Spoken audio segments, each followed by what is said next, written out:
inseparable foundations of sustainable progress. Yet across parts of Africa and beyond, protracted conflicts, violent extremism, unconstitutional changes of government, terrorism, organized crime, and climate-related insecurity continue to undermine stability, weaken institutions, and constrain economic advancement. Current estimates indicate that Africa accounts for nearly 40% of active armed conflict globally and close to half of all internal displacements worldwide. These figures underscore both the scale but also the urgency of the challenges confronting our continent. We must therefore reaffirm our collective support for African-led peace and security mechanisms, including the Africa Union Peace and Security Architecture, predictable financing, institutional capacity, and international cooperation in support of lasting peace. But lasting peace cannot be secured through military response alone.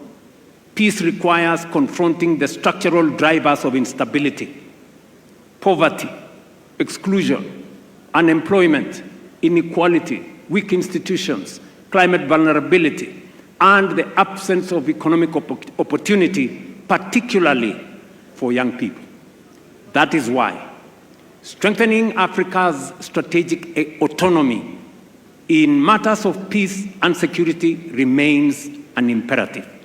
And it is why we reiterate with clarity and conviction the urgent necessity of reforming global peace and security governance, particularly the United Nations Security Council. It is both indispensable and unconscionable that a continent of nearly 1.5 billion people, represented by 54 sovereign states and constituting one of the largest blocs within the United Nations, continues to remain excluded from permanent representation on the Security Council. Such inequality, ladies and gentlemen, such inequality erodes legitimacy, undermines credibility, and diminishes confidence in multilateral systems itself.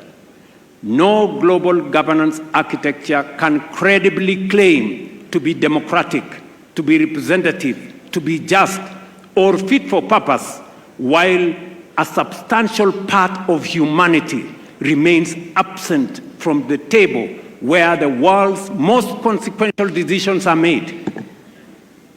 The time has come, therefore, for the international community to recognize, without ambiguity or without delay, that Africa cannot and will not and must not remain subject to decisions taken without its equal voice on the table. The reform of the Security Council is not merely an institutional adjustment. It is a moral obligation. It is a strategic necessity. It is indispensable to restoring trust, legitimacy, and confidence in the international order itself.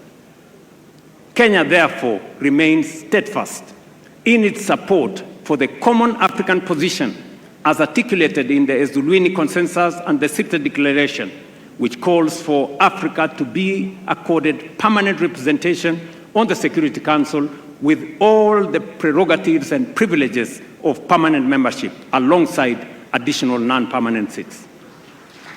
Excellencies, ladies and gentlemen, Africa does not need privilege, but fairness. We don't need exclusion, but inclusion. We do not seek confrontation, but partnership anchored on mutual respect, shared responsibility, and of course, shared progress.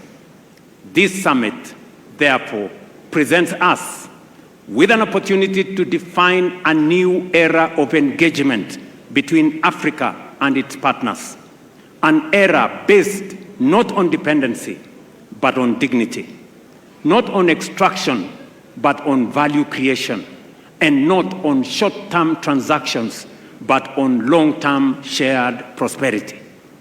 Because the Africa we envision is an Africa of confidence, an Africa of ideas, an Africa of innovation, an Africa of enterprise, an Africa that believes in itself, invests in its people, mobilizes its own resources, and engages the world as an equal partner in shaping balanced, prosperous, and peaceful global future.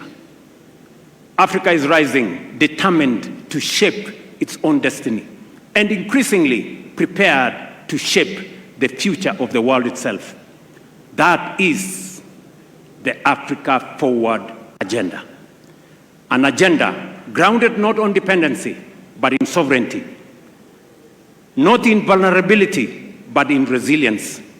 And not in limitation, but in possibility. That is the Africa whose time has come. Excellencies, ladies and gentlemen, Kenya is deeply honored to co-host this summit here in Nairobi. We look forward to productive deliberations, practical outcomes, and enduring partnerships capable of advancing prosperity, stability, dignity, and shared progress for our people and for future generations. I thank you for your kind attention. Thank you very much.